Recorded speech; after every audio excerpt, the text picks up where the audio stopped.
বন্ধুরা, আশা করি তোমরা সবাই ভালো আছো। আমি আজকে সম্পূর্ণ নিরামিষ মটর পনির রান্না করব। আমি নিয়ে নিচ্ছি এখানে 200 গ্রাম পনির, 3টে আলু ছোট ছোট করে কেটে নিয়েছি, আর নিয়ে নিচ্ছি 1 বাটি মটর। তেল গরম করে নিয়েছি, এখানে আমি 2 টেবিল চামচ তেল দিয়েছি। আমি সরষের তেল ব্যবহার করছি। এবার আমি কেটে রাখা আলুগুলো এর মধ্যে দিয়ে দেবো।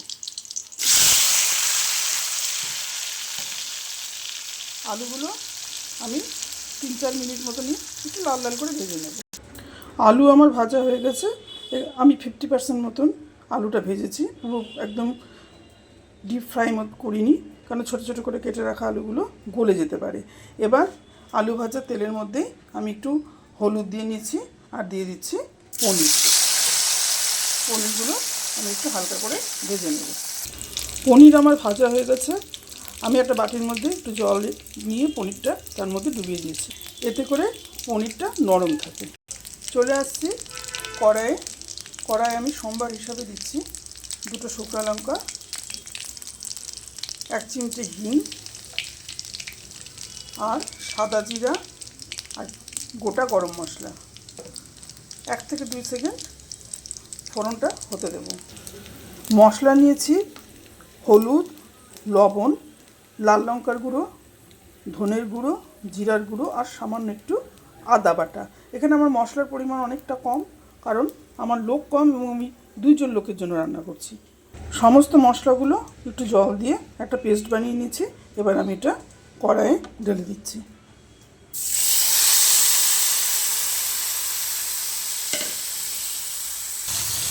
মশলাগুলো আমি 3 থেকে 4 মিনিট একটু কষিয়ে নেব, যতক্ষণ না তেলটা বেরিয়ে আসছে।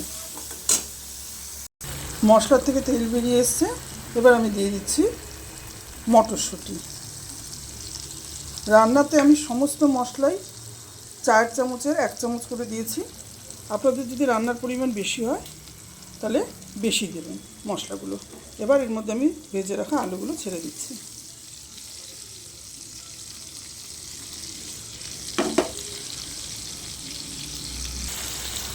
আলুর সাথে মশলাগুলো কষে গেছে। দিচ্ছি ঘি,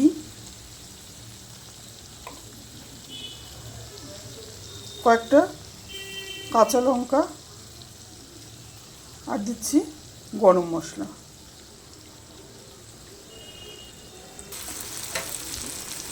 দিয়ে দিচ্ছি 1 চামচ চিনি, আর দিয়ে দিচ্ছি ভিজিয়ে রাখা পনিরটা।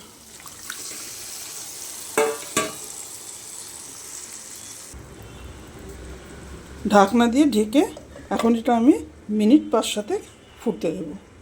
গ্যাসের আঁচটা লো টু মিডিয়াম করে দিচ্ছি। ঢাকনা খুলে একটু নাড়িয়ে দিচ্ছি। আলু আমার সিদ্ধ হয়ে গেছে। ঝোলটা আরেকটু শুকিয়ে নিলে আমি তারপরে গ্যাসটা অফ করে দেব। সম্পূর্ণ নিরামিষ মটর পনির আমার তৈরি। আমি এখন এটা একটা বাটিতে ঢেলে নেব। ঢেলে নিলাম একটা বাটিতে। বন্ধুরা, আমার রান্নাগুলো তোমাদের কেমন লাগছে তোমরা জানিও, কমেন্ট করো, চ্যানেলটা সাবস্ক্রাইব করো, যাতে আমি আরও নতুন নতুন রান্না তোমাদের দেখাতে পারি। তোমরা ভালো থেকো, সুস্থ থেকো।